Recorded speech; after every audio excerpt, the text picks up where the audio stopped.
Daily. Taste the Daily.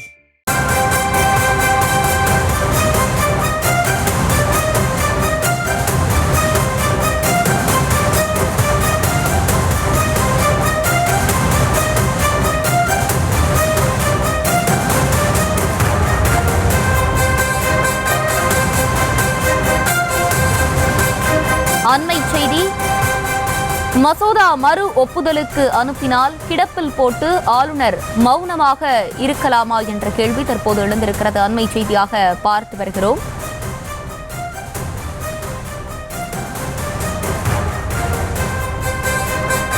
மசோதா மறு ஒப்புதலுக்கு அனுப்பினால் கிடப்பில் போட்டு ஆளுநர் மௌனமாக இருக்கலாமா என்ற கேள்வி தற்போது எழுந்திருக்கிறது. அண்மை செய்தியாக பார்த்து வருகிறோம்.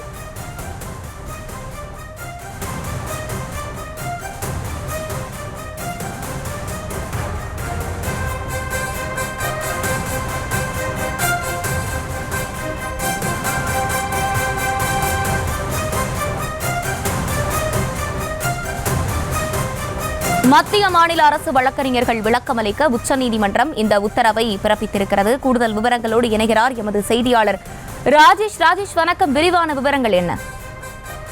வணக்கம். ஆளுநர்கள் மௌனமாக இருக்கலாமா என உச்சநீதிமன்றம் கேள்வி எழுப்பியிருக்கின்றது. மசோதா மறு ஒப்புதலுக்காக ஆளுநருக்கு அனுப்பப்பட்டால் அதன் மீது முடிவெடுக்காமல் கிடப்பில் போட்டுவிட்டு மௌனமாக இருக்கலாமா என கேள்வி எழுப்பியிருக்கின்றது. அப்படி மௌனமாக இருப்பதை எவ்வாறு எடுத்துக்கொள்வது எனவும் கேள்வி எழுப்பப்பட்டிருக்கிறது. எனவே இது தொடர்பாக விடை காண வேண்டிய அவசியம் இருப்பதாகவும் உச்சநீதிமன்றம் கருத்து தெரிவித்திருக்கின்றது. ஆளுநர் குடியரசுத் தலைவருக்கு அனுப்பினால் அதன் மீது குடியரசுத் தலைவர் என்ன மாதிரியான முடிவுகளை மேற்கொள்ளலாம் என்பது குறித்தும், மசோதா மாநில அரசால் மீண்டும் நிறைவேற்றப்பட்டு அனுப்பப்படும் பொழுது அதில் ஆளுநர் என்ன மாதிரியான நடவடிக்கை எடுக்க வேண்டும் என்பது குறித்தும் அந்த கேள்விகளை மத்திய அரசின் தலைமை வழக்கறிஞர் மற்றும் மாநில அரசு வழக்கறிஞர்களிடம் இது தொடர்பான விளக்கத்தை கொடுக்குமாறு நீதிபதிகள் அறிவுறுத்தியிருக்கின்றார்கள்.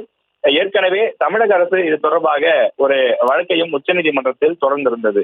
அதாவது ஆளுநர்களுக்கு ஒரு கிளியர் இன்ஸ்ட்ரக்ஷன்ஸ், ஒரு வரையறை என்பது வரையறுக்கப்பட வேண்டும். தமிழ்நாடு மட்டுமில்லாமல் ஒரு சட்டமன்றம் என்று சொன்னால் அது மக்கள் பிரதிநிதிகளுடைய ஒரு முக்கியமான நம்பிக்கை இடமாக இருக்கிறது. அங்கு ஒரு தீர்மானம் நிறைவேற்றப்படுகிறது என்று சொன்னால் அது அனைத்து மக்களுடைய ஒரு குரலாகத்தான் அது இருக்கும். எனவே அப்படிப்பட்ட ஒரு குரலுக்கு ஆளுநர் செவிசாய்க்க வேண்டும்.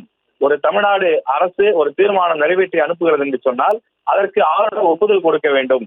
அப்படி ஒப்புதல் கொடுக்காமல் தொடர்ந்து காலம் தாழ்த்தினால் அதை ஏற்றுக்கொண்டாரா அல்லது நிராகரித்தாரா, நிராகரித்ததற்கு என்ன காரணம், இந்த விவரங்கள் தெரியாமலேயே இருந்து விடுகின்றது. எனவே இது போன்ற விஷயங்களில் தெளிவு காண வேண்டும் என உச்சநீதிமன்றம் தன்னுடைய கருத்தை தெரிவித்திருக்கிறது.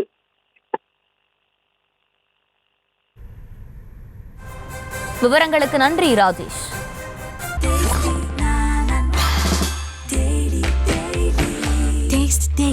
Taste the Daily.